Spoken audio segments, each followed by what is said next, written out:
Dear students, welcome and thank you for tuning in. We are continuing our discussion about composites as part of the material science class and the biomaterials class. We have talked about the different classification of composites, and we discussed particle reinforced composites, and we talked a little bit about the fiber reinforced composites, which is one of the most important composites with a lot of application in engineering and in medicine. We talked about the general idea about the definition of the fiber reinforced composites and the importance of something called the critical length. We would like to go a little bit more deeper into understanding what is the importance of length in strengthening and stiffening any composite, especially the matrix phase, because that's what we want to have. We have the critical fiber length for effective strengthening need to be at least 15 times the critical length. And the critical length of fibers depends on the fiber strength in tension, the sigma F. So anytime you have F, that's the fiber. So this is the strength of the fibers in tension, and also depend on the fiber diameter D,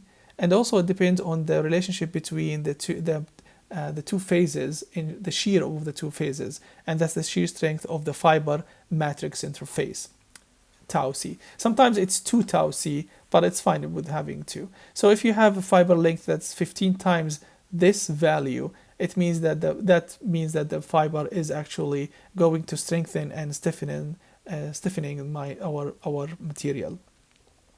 So the mechanical properties of a fiber-reinforced composite depend not only on the fiber itself, but also the degree. That's the most important thing, and also it depends on the degree to which the applied load is transmitted to the fiber by the matrix phase. And so what do we mean by that? So we understand the length. So the fibers need to be 15 times this value, which is good. Now the other thing, we need to make sure that in order to have a sufficient strengthening of the material, we need to understand if you look at these two schematics, the blue area is the matrix phase, which encompasses the fiber here. And we have two different scenarios, a short fiber and what we call discontinuous, and the continuous fiber, which is a long fiber. Now, it's not only just the length of the fiber. The longer the fiber, the stronger the material, the stiffer the composite is going to be. Also, we need to make sure that the matrix is communicating the loads to this fiber.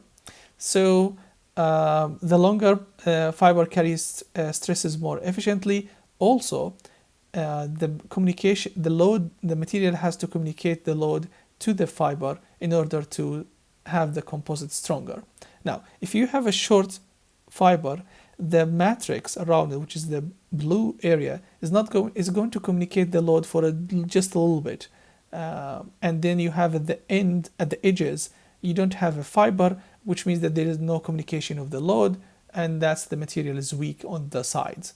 So the longer the fiber, the more load is communicated from the matrix to the fiber, which means that it's a better fiber efficiency and the stronger material.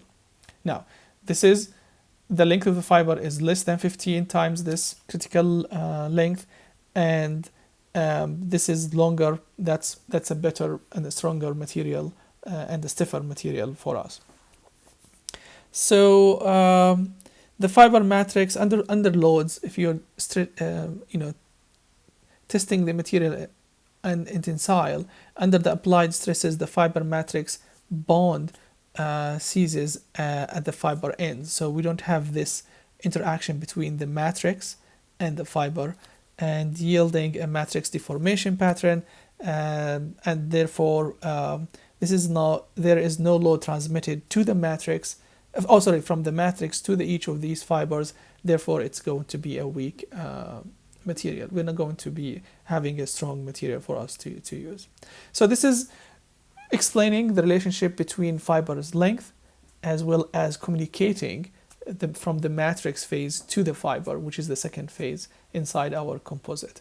So we'll keep in mind our critical fiber length and its relationship with the strength and the diameter and the shear between the two different phases.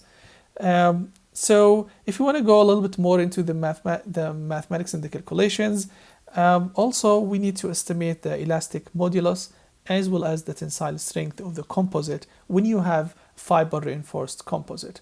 We did this for the particle-reinforced composites, and we explained that it's experimental.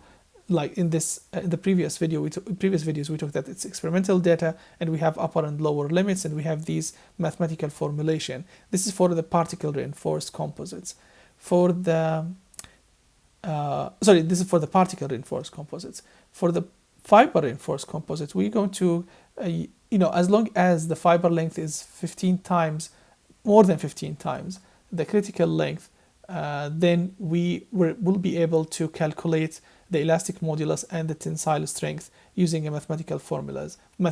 So the elastic modulus of the composite equals the elastic modulus of the matrix, which is the encompassing material, multiplied by the volume fraction of the matrix, plus the elastic modulus of the fiber multiplied by the volume fraction of the fiber, multiplied with a factor. So K is a factor called efficiency factor, need to be multiplied by the EF/VF, and it has different values. If it's one-dimensional, it means that you're going to K is going to be 1, and when we say one-dimensional, that means it's aligned like fibers like this, and it's all of them are aligned in one direction, so it's not random.